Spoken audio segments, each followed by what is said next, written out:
Desculpe mais uma vez. Então, como já estavam falando, a materialização, principalmente, ela utiliza o ectoplasma, né? O ectoplasma é um fluido que os médiuns têm e que é utilizado especificamente nas materializações. Mas em tudo o ectoplasma está presente, mas principalmente nas materializações, que ele se torna visível. Não sei aqui como, eu nunca assisti, não sei quem que aquela senhora estava falando, se ela chegou a ver o ectoplasma. Não, porque o médium ficava lacrado lá dentro, né? Mas nós vamos ver hoje aqui como é que é, tá bom? Então, como o médium ficava lá, tinha todo esse cuidado de lacrar, era uma coisa que se fazia muito nas materializações, para evitar fraude, predigitação. Então as pessoas faziam isso, né? Para proteger o médium, né? Também, porque a materialização, bom, eu vou falar, não vamos atropelar então a palestra, né? Então ela é a utilização na causa do bem, gente. Primeira coisa, querer materializar para fazer espetáculo, para fazer, que nem acontecia na época lá do Kardec, tinha os teatros, fingiam, os prestidigitadores faziam parecer que haviam materializações, que era tudo fraude, né? Porque ela tem que ser feita num ambiente muito preparado e tem uma finalidade. A finalidade, por que hoje não tem mais? Então vamos tentar entender por que a materialização hoje está em desuso, né? Porque ela teve uma finalidade. Então tem a bibliografia, ela é principalmente na Gênese, no livro dos médiuns, na literatura espírita, muito específica, é uma matéria ligada à ciência espírita. Então tem lá na Gênese, livro dos médiuns, Kardec explica, ele debate esse assunto, é muito interessante.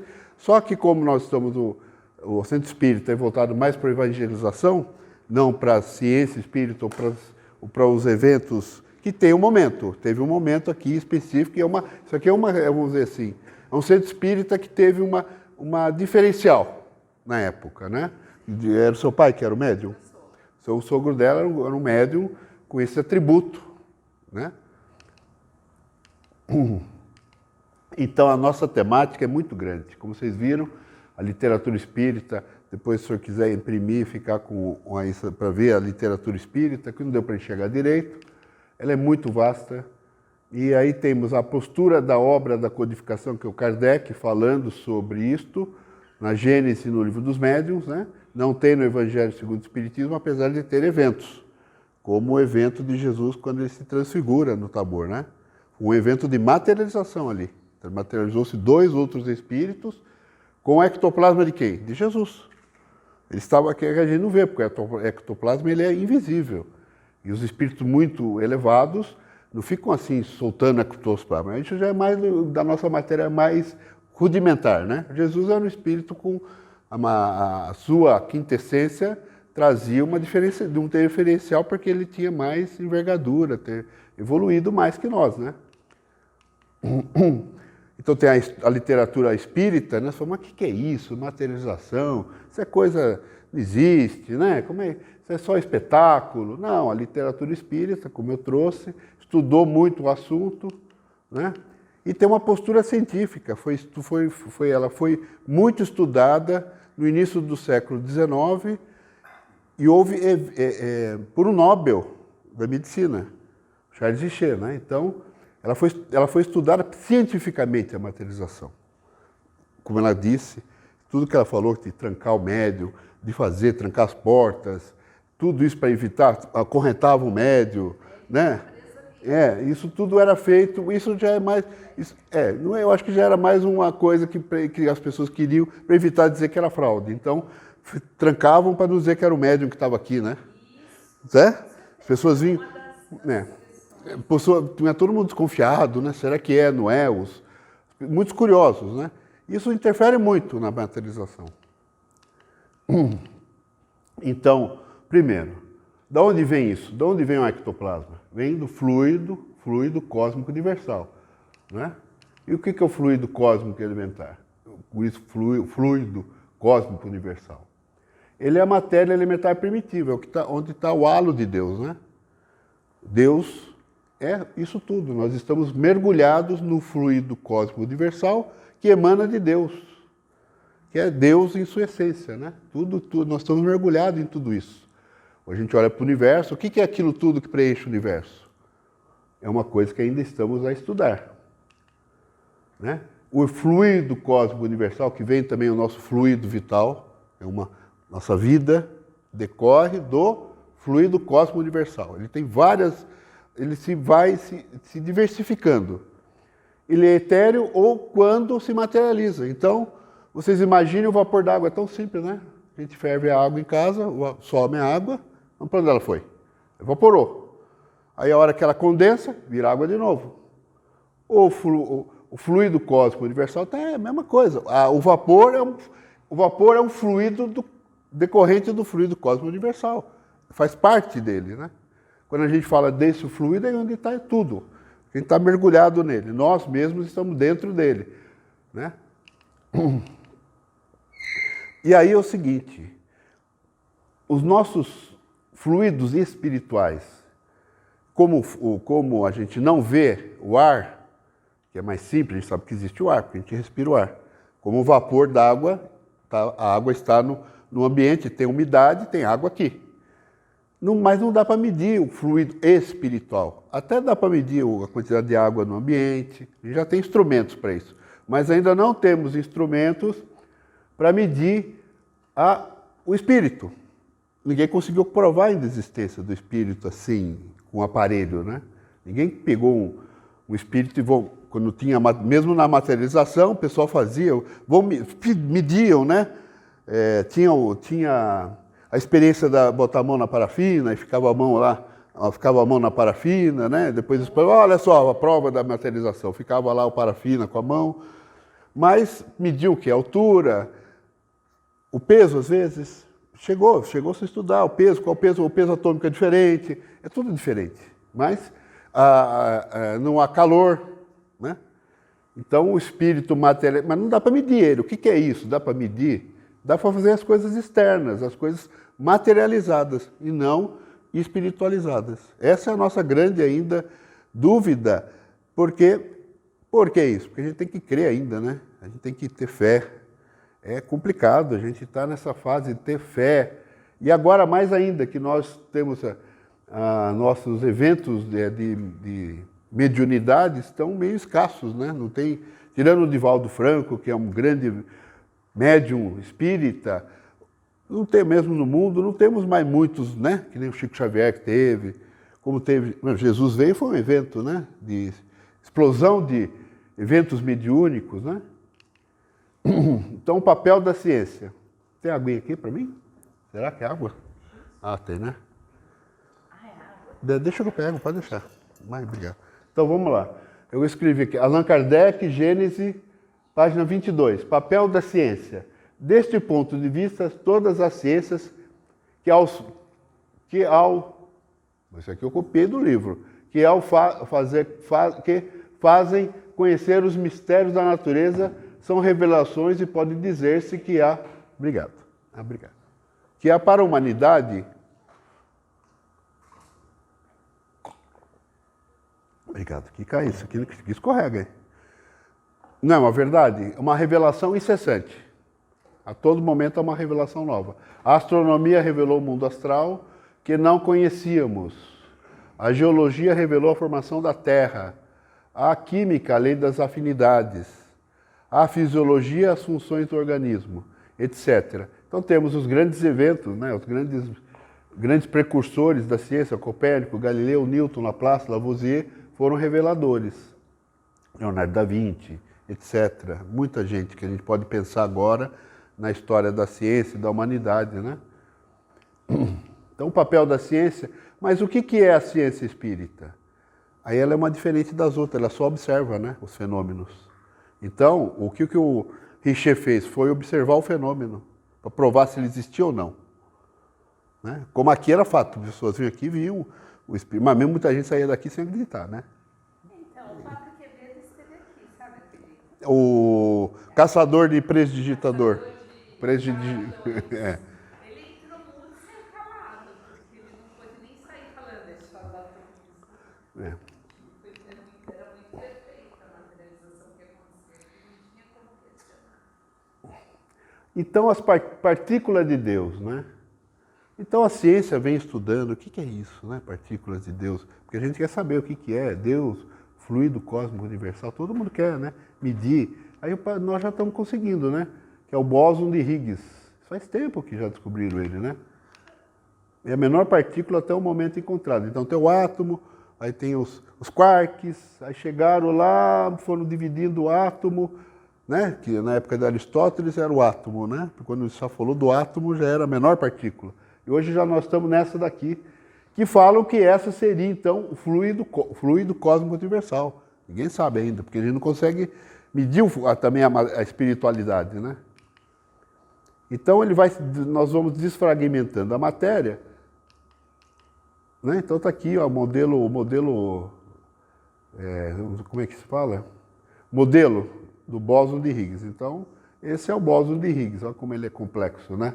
A gente vê o átomo com um elétron, um próton, né? Um nêutron, isso aqui compara com o bóson de Higgs, a gente vê que é bem mais complexo, né? E como é que a gente chegou lá? Com isso daqui, né? Um equipamento, o acelerador de partículas, não sei se vocês já viram como é, ele tem um raio, um círculo gigante, são vários quilômetros, né? Aí acelera o átomo, aí vai acelerando até um bater com o outro e explodir. Aí conseguiram fazer esse evento. Então o homem está mergulhando no microcosmo, no átomo, nós estamos conseguindo já mergulhar lá, né? São os equipamentos científicos que vêm nos ajudando, né? Aí Hilário, não é de piada, tá, gente? Hilário conta a André Luiz e nos domínios da mediunidade, que são a coleção do André Luiz, psicografada por Chico Xavier, né? Nos domínios da mediunidade, página 250. O espaço persiste em todas as formações e, através dele, os elementos se interpenetram. Chegará o dia em que a ciência dos homens poderá reintegrar as unidades e as constituições atômicas, com a segurança dentro da qual vai aprendendo a desintegrá-las. Então, por enquanto, a gente só consegue destruir, né? Só explodir o átomo, né? Só explodir para descobrir. A gente ainda não sabe como faz para aglutinar eles. Como é que a gente faz? E o que é a materialização? É isso. O espírito vem, os espíritos com permissão, com o médium, e integram a matéria. A gente está falando aqui da desintegração. A materialização é o contrário. Nós estamos pegando uma coisa que está quintessenciada, que está desintegrada no ambiente e vai materializar ela. Porque não é só o médium e não é só o ectoplasma que atua nisso tudo. Não é tão simples, é muito complexo, gente. Por isso é que é difícil e é muito, muito raro acontecer isso, né? Aí esse aqui já é novo, né? Então agora nós já temos aí o nosso novo telescópio, né? Que está deslumbrando as pessoas, né? Cada hora eles descobrem uma coisa nova. Agora descobriram que tem galáxia recém-nascida que vai contra a teoria do Big Bang, da explosão inicial, como é que pode? Só com um telescópio a gente já está conseguindo chegar nisso. Um mero telescópio. Imagina quando a gente evolui mais, né? Então, ele é puro. Então, o fluido universal, o cósmico universal, ele é puro. Deus cria, é o início de tudo, né? Agora, como Deus faz isso, como a gente vai saber, né? Não, Jesus já sabe.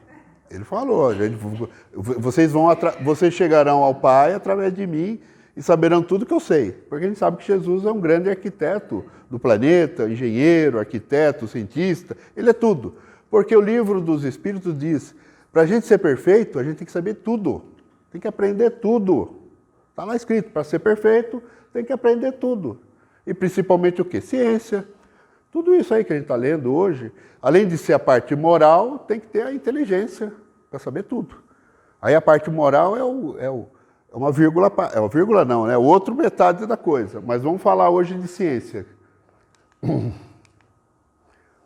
Então nós temos aí o fluido vital, que é a nossa vida. Todos a gente sabe que Deus nos dá uma quantidade para nossa... A gente tem 80 anos de fluido vital, não pode gastar ele à toa, e pode ser recarregado algumas vezes, dependendo da missão da pessoa, né? Então ele pode ser recarregado por Deus, como a gente sabe que Chico Xavier foi recarregado, né?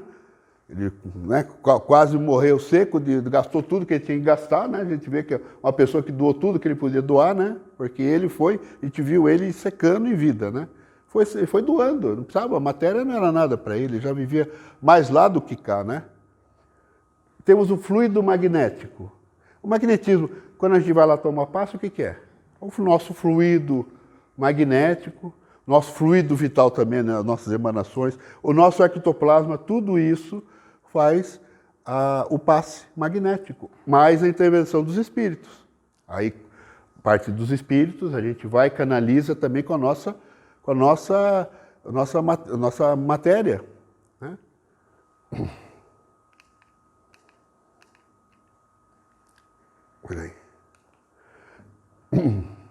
Aí nós temos isso tudo. Tudo isso a gente compõe uma atmosfera terrestre. Tudo isso, a parte espiritual com a parte material, essas inter-relações entre magnetismo, matéria, espírito, tudo isso faz parte da nossa atmosfera terrestre. Né? Os fluidos espirituais são o veículo do pensamento, como o ar é o veículo do som. Allan Kardec, Gênesis, capítulo 14. Aí ele tem a qualidade, pode ser bons ou maus, os nossos pensamentos, né?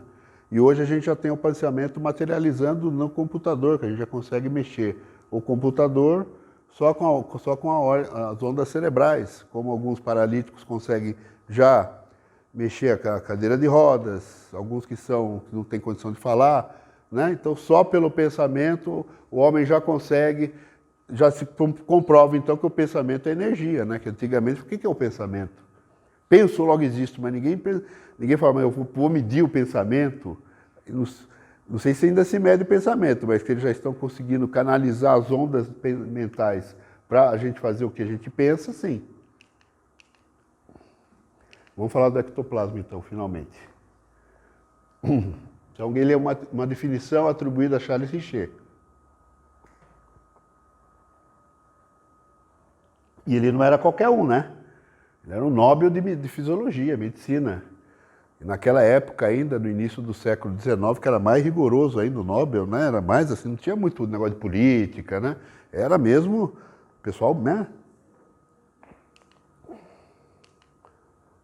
Então, ele fazia as experiências, né? Ele conseguiu comprovar cientificamente a existência do espírito. Por quê?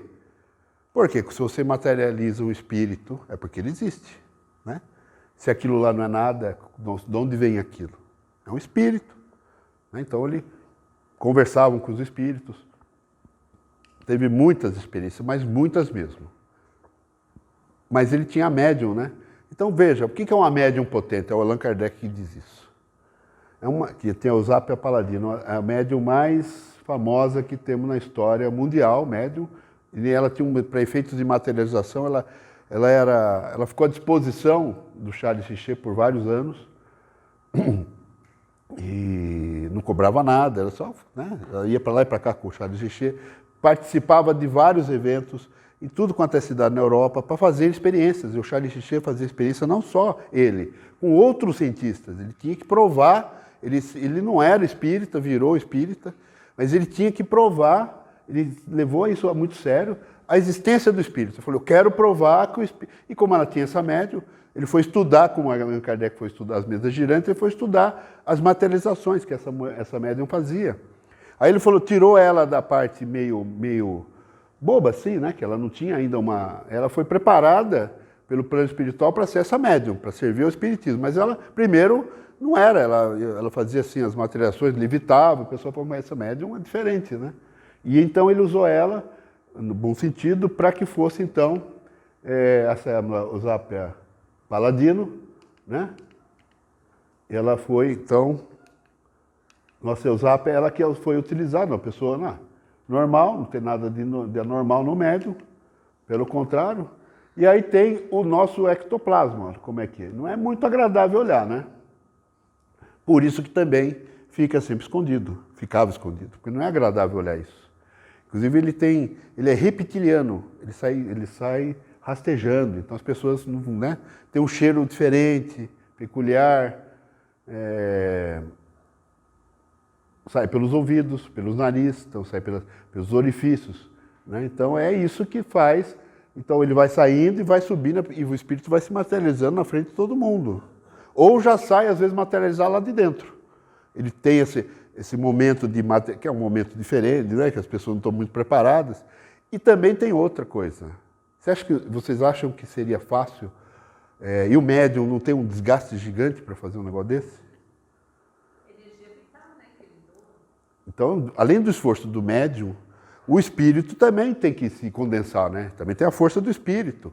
E aí tem todo mundo assistindo e tem os médiuns de sustentação, que são mais importantes ainda que o próprio médium que está lá doando o fluido vital dele, que é os médiuns de sustentação.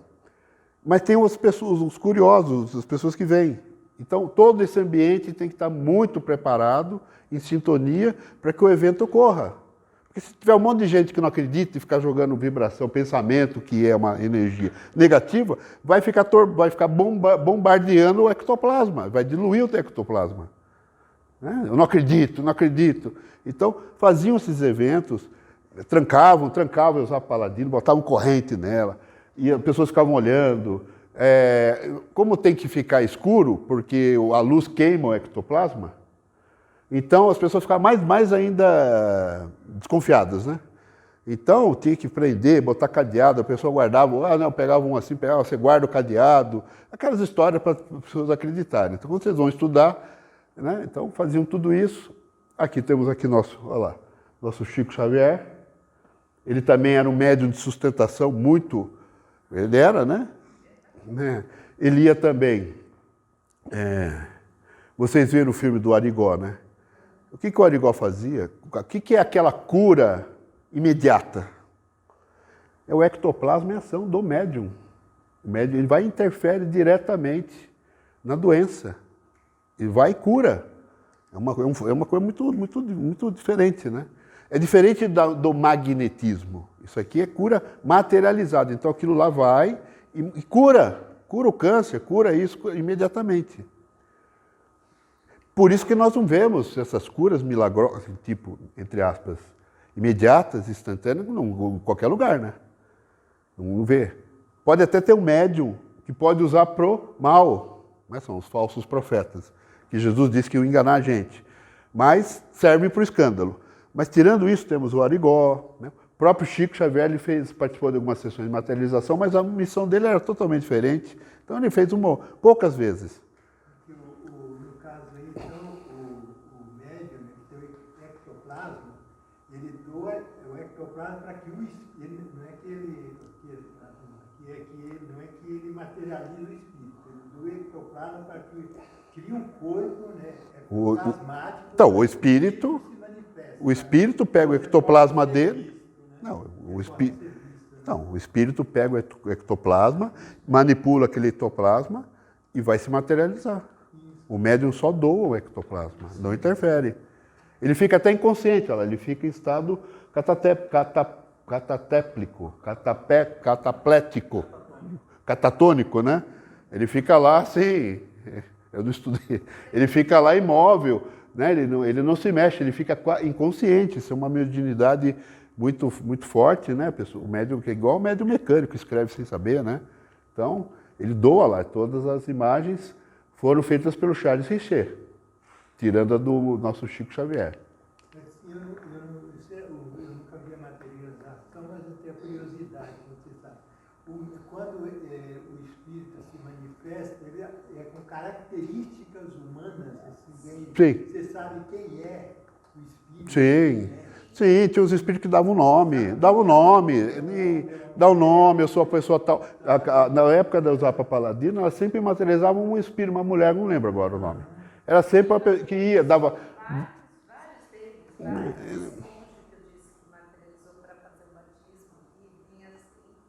Eu nem lembro o nome dele, você sabe nem qual era o nome daquele médium?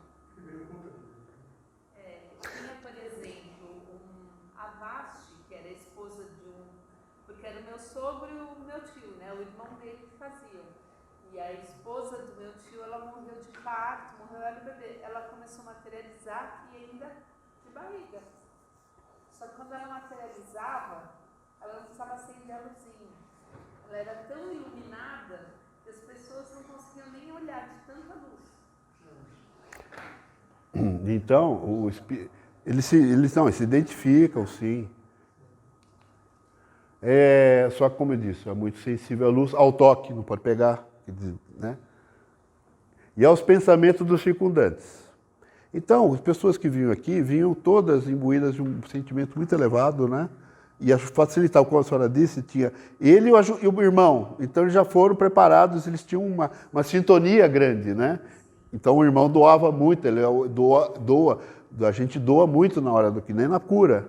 Os médiuns de sustentação, né? Mesma coisa. Né? Ele apresenta-se como uma geleia viscosa e semilíquida, que emana dos orifícios corporais, particularmente da narina, ouvido e boca, com um cheiro indescritível, com movimentos reptilianos e com um aspecto de grande massa protoplasmática, viva e tremulante. Quer dizer, um negócio assim, né? Bem diferente, né? Acho que às vezes a gente já sentiu, que a gente está vibrando, doando, a gente às vezes sente um cheiro diferente. É o nosso ectoplasma que a gente sente às vezes. A gente sente o cheiro. Eu já senti. É diferente. Então, temos os médiuns espontâneos ou conscientes. Espontâneo é assim, né? O médium já vem preparado, os seus vieram preparados, né? Eles, né? É uma coisa que vem, o médium... Ele às vezes em casa, dormindo, apareceu um índio na sala, no começo, né? Então, ele foi, é que nem o Chico Xavier, desde os 5 anos via a mãe dele, conversava com a mãe. São espíritos que vêm com isso daí, já com ele. O Divaldo, então, conta que né, ele foi mais difícil ainda, a história do Divaldo é mais complicada ainda, né? Viu a irmã dele, quando ele ia se matar, ele viu a irmã dele suicida, no elevador Lacerda, né? A história dele também é bem... então a gente vê que é do médium. Ele vem com aquilo e acabou. Não importa se ele está ali, se ele é um santo. Não, só santo que vai fazer isso. Não tem nada a ver. Agora, é evidente que o porquê ele está fazendo aquilo é muito fundamental, né? É fundamental. No caso, quando isso era para os médios que fornecem ectoplasma, era para provar a existência do espírito, né? Agora, quando as pessoas veem, às vezes, um espírito, né? Às vezes tem a mediunidade que ela vê o espírito pelo espírito, pelo corpo espiritual. Isso também é ectoplasma? É. O perispírito quando a gente vê o espírito, a gente está vendo, aquele espírito está se visível. Mais sutil, né? Bem mais sutil, exatamente. Exatamente. Esses eventos físicos que ocorreram foi para chamar a atenção, porque o espírito materializado é uma pessoa, né? Então a pessoa vê, né, materialmente. Já o médium tem que ter a sintonia para ver o mundo espiritual. É uma sensibilidade diferenciada. Eu não tenho mediunidade de evidência, né? Quando eu trouxe aquela senhora aqui da outra vez, e a filha, ela falou que viram um monte de coisa aqui. Viu um monte de aluno, gente estudando. Viu o médium, viu o senhor que dava aqui, ele estava aqui. Eles falaram que eu levei elas embora, eles foram contando, entendeu? Vocês deviam chamar ela um dia aqui para conversar. Tá? Então, o meio ambiente interfere e a vontade do médium. O que acontece? Também é importante que eles pegam fluidos da natureza. É uma coisa assim que só eles falam, mas a gente não explicam direito como é que é isso. Então eles pegam as emanações da natureza, porque tudo tem ectoplasma, as árvores, os animais. Então tudo tem vida, tudo que tem vida tem ectoplasma. Doa. Talvez isso também dificulte muito, porque a gente vive em cidades poluídas, além da psicosfera mental das pessoas, e além hoje a natureza também está indo embora, né? Então aqui eu acho que naquela época Interlagos era bem mais tranquilo, bem mais arborizado. Então eles pegam... Então muitas materializações não eram de gente, traziam rosas, traziam flores, entendeu? Muita coisa, eles trazem objetos, deslocam o objeto no espaço, né? Eles pegam os objetos e materializam aqui. Como é que faz isso? Também como é que passa, né? Como é que desmaterializa e materializa? Por isso que a gente estudou a questão do átomo, do fluido. Eles desintegram e depois reintegram. Aí por isso que ele trouxe aqui. Quando a gente aprender como é que reintegra, a gente desintegra hoje o átomo. Aí vai aprender a manipular ele e depois reintegrar de novo. Aqui aconteceu num dos eventos, algumas vezes. Estava tudo fechado, grade fechada. O meu cunhado sentado aqui, o espírito pegou ele e falou: vem comigo. Ele atravessou a grade. O seu cunhado? Meu cunhado. Ele estava sentado. Ô louco, meu. Ele foi parar lá no... Ô louco. Ele disse que ele só sentiu assim a cortina passando no rosto dele. E aí ele estava lá dentro. Daí para ele sair. Então. E teve também esse batizado, na verdade não que eu estava, teve um batizado que terminou a sessão, o bebezinho estava o cestinho aqui na frente, foi feito todo um ritual, sei lá. E aí meu sogro falou: gente, ajuda aqui, ajuda aqui. O cestinho com o bebê estava no colo dele, ele estava preso, né, na cadeira. E ele ficou apavorado, o bebê cair, enfim. E também o cestinho com o bebê foi desmaterializado e colocado lá dentro, pela grade. Então, tinha uma finalidade, que tudo isso tinha uma finalidade, né? A vontade do médium, o meio ambiente interfere. Teve um congresso espírita na federação que tinha lá ia ter um painel materialização. Primeiro que ninguém conseguia ingresso, né, para entrar nisso, né? Tinha fila quilométrica. E quem entrou, todo mundo lá curioso, eu quero ver. Eu fui falar que passou só uma rosinha assim, rapidamente. Quase por quê? Porque o meio ambiente interfere, não é as pessoas que estão lá estão curiosas. Ai, cadê? Eu quero ver Chico Xavier materializar. Não entendeu? Não é assim. A gente tem que... Primeiro que não é isso seria um fenômeno... Pessoal, muita gente critica, não tem sentido, né, fazer isso. Muita gente queria ver. Então, não adianta, porque atrai muito curioso. E o curioso atrapalha o evento. Aí ele sai mais desacreditado do que antes, porque não tem, é um evento muito raro, e que hoje a gente sabe que não temos mais... Até a mediunidade de cura hoje está meio assim, a gente não vê... Tem muitos centros que fazem, mas a gente não vê um médium que sai na imprensa internacional, porque isso, porque aquilo, que chama atenção, né? Hoje é mais discreto, né? Então, ruídos e barulhos. O Kardec, vocês sabem que a história do Kardec, a primeira vez que ele teve um evento mediúnico foi com o mentor dele, para chamar a atenção dele, jogou as coisas no chão, né? Começou a fazer barulho dentro de casa, falou: que isso? Eu falei: não, é que eu quero falar com você, estou te chamando para sua missão, né? Então, o primeiro evento está lá, ele foi com um ruído. E quem já não ouviu ruído em casa, barulho, gente, sacou o que acontece? Que isso que aconteceu? Todo mundo, né? Não precisa ser espírita, pelo contrário, quem não é espírita acontece mais ainda, né? Porque como a gente estuda e tem mais equilíbrio, então o ambiente nosso é mais equilibrado atomicamente. Não tá que não entra qualquer espírito dentro de casa, a gente faz o evangelho no lar, então não entra o espírito zombeteiro, não entra o espírito brincalhão. E quem gosta de fazer isso é o espírito zombeteiro e brincalhão. Quer tirar uma onda com a gente, né? Vou deixar ele preocupado, com medo, né? Vou dar um susto nele. Isso não, o espírito superior não vai fazer isso, né? Nem nossos bons espíritos, nem nossos espíritos amigos que ficam dentro de casa, que é a nossa mãe, nosso pai, que às vezes não está muito ainda equilibrado e quer ajudar a gente e fica interferindo, né? Eles também têm isso. Eles querem ajudar, mas estão às vezes interferindo, né? Porque eles ainda estão ali presos com a gente na matéria, ali, estão querendo, não querem se desprender. Então, esses são os ruídos e barulhos, é uma coisa que acontece muito. Bater a porta, né? O transporte de coisas, a gente vê, some as coisas em casa, depois aparece. Não acontece muito com a gente, some, desaparece, depois aparece. O Kardec conta tem várias histórias interessantes, né?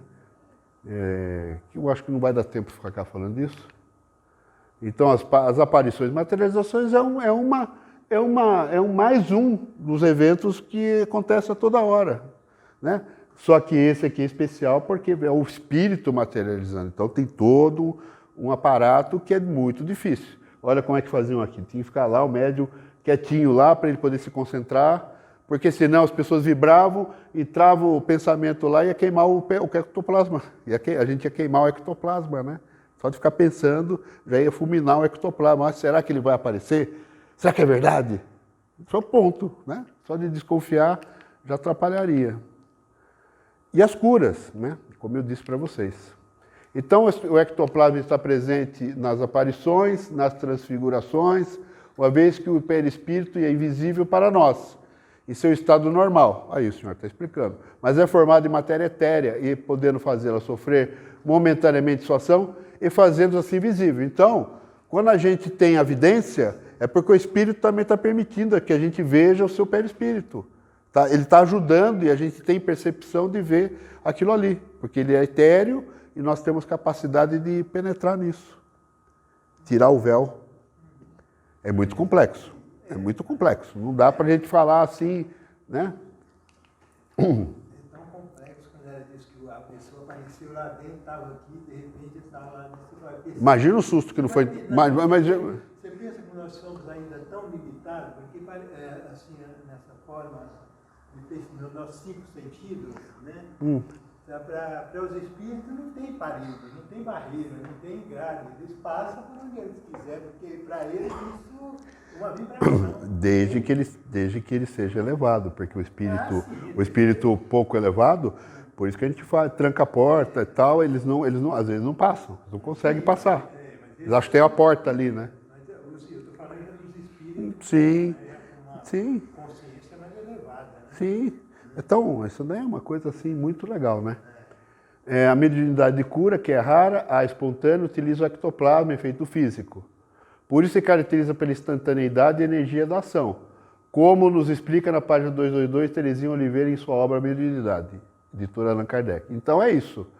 Ele é imediato porque ele utiliza o ectoplasma de um médium potente. Não é qualquer médium que tem essa faculdade. E aí, Jesus curando a mulher em sangramento é um exemplo clássico. Ele falou, saiu uma virtude de mim. Ele sentiu o ectoplasma dele saindo e curou imediatamente a mulher. Quando ele curou o leproso, que outro dia eu fiz uma palestra, curou instantaneamente o leproso. Como é que pode? Uma pessoa cheia de ferida, o ectoplasma dele simplesmente materializou a pele dele de novo, consertou a pele dele na hora com o quê? Com o ectoplasma de Jesus. Que é uma matéria, ele manipulou a matéria, então ele curou imediatamente. Agora é Jesus, né? Então, para quê? Como é que a gente vai conseguir melhorar a nossa mediunidade, o nosso trabalho de cura, de assistência ao próximo? Sendo pessoas boas, né? Com calma. Um exemplo bíblico, né? A vontade do médium de efeito físico, sua colaboração depende do seu estado emocional, espiritual, moral e de condições propriamente físicas. O ectoplasma será tão mais potente em relação inversa desses fatores. Olha, então está aqui. Temos que ter virtudes. Então, era um virtuoso. A prova da virtude, né? Era um virtuoso, porque ele tinha propriedades físicas, ele veio preparado para aquilo. Só que ele tinha o quê? Ele tinha um equilíbrio emocional, equilíbrio moral, equilíbrio espiritual. Né? Então, não é qualquer médium que vai chegar aqui, vou doar meu ectoplasma. Pode até doar, mas para chegar ao fenômeno...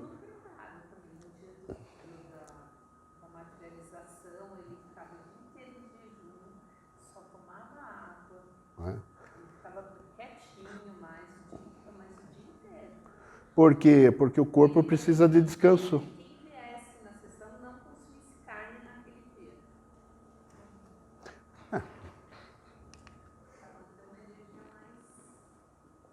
É um ambiente que a pessoa não está digerindo carne, tem uma outra fisiologia, né? É outra fisiologia, né? Então, a sessão mediúnica voltada ao bem é uma potencialização. Né? Nos domina a mediunidade, página 246, a sessão mediúnica voltada ao bem, os contingentes ectoplasmáticos dos assistentes, aliados a outros recursos da natureza, fluido A, do espírito, fluido B, do médium e de assistentes, fluido C, das energias tomadas da natureza. Veja, então tem 3 coisas, né? O espírito, o médium e a natureza. Tudo isso tem que estar em harmonia para que haja materialização. A codificação. Daí que o médium, para servir aos propósitos sublimes da espiritualidade superior, há de preparar-se física e mentalmente, para possibilitar com tais predicados melhores utilizações de seus dotes mediúnicos, potencializando-os, como nos explica o Espírito Erasto. Allan Kardec, Gênesis, página 145. Conclusão, o Aulus diz o seguinte: o ectoplasma está situado entre a matéria densa e a matéria perispirítica, assim como um produto de emanações da alma pelo filtro do corpo, e é recurso peculiar não somente ao homem, mas a todas as formas da natureza. Em certas organizações fisiológicas especiais da raça humana, comparece em maiores proporções e em relativa madureza, para a manifestação necessária aos efeitos físicos que analisamos. Então, tem só algumas pessoas que têm uma coisa muito especial, por isso também que não tem muito. Tá? Uma coisa especial, que isso aí é só um espetáculo, não vai evangelizar ninguém isso, vai só trazer curioso, que vai querer ver um espetáculo como se fosse no circo ver uma coisa diferente. Então, não é isso o objetivo da nossa evolução, né? A gente teve um momento histórico, Charles Richet estudou, ganhou Nobel, provou a existência do espírito. Eu acho que é interessante que quem quer ter certeza, existe espírito? Sim, o Charles Richet, ele, em sessões mediúnicas, conseguiu fotografar espírito materializado. Então, a maior prova que essa, né? Ele não acredita, ela viu os espíritos materializado, que da onde veio aquilo, né? Não era uma piada, né? Então, era uma coisa séria. Então, isso reforça a nossa fé. Queremos ou não queremos, a gente tem o negócio de São Tomé, todo mundo, né? São Tomé, né? A gente sempre quer crer para ver, né? É mais fácil crer vendo do que Jesus quer e Deus espera de nós que a gente creia sem ver, né? Creia por ter fé. Mas isso, a gente tem essa fé, que a gente vai estudar e fala, não, existem provas. A gente quer saber de provas também, né? As provas de reencarnações, tem vários livros de metapsíquica de universidades que provam, né? De milhares de gente, vem com a mesma marca, etc. Né? Então, isso daí a gente só querer estudar, a nossa fé vai se fortalecer com o estudo, e isso é importante, né? Esse é o objetivo da nossa palestra aqui hoje para vocês, né? Mas nos exige muito cuidado para não sofrer o domínio das inteligências sombrias, de vez que manejado por entidades ainda cativas de paixões deprimentes, poderia gerar clamorosas perturbações. Nós temos um exemplo clássico, palpável disso. Um médium que se deixou ser tomado pelas inteligências das trevas e hoje está preso. Então, infelizmente, são os falsos profetas. Então a gente tem, né? Graças a Deus, aqui é um evento de felicidade, esse centro espírita tem uma história tão maravilhosa, houve os eventos de materialização, então é uma coisa histórica muito legal, né? E a gente está aqui falando para vocês. Então era isso, tá bom? Obrigado por me ouvirem.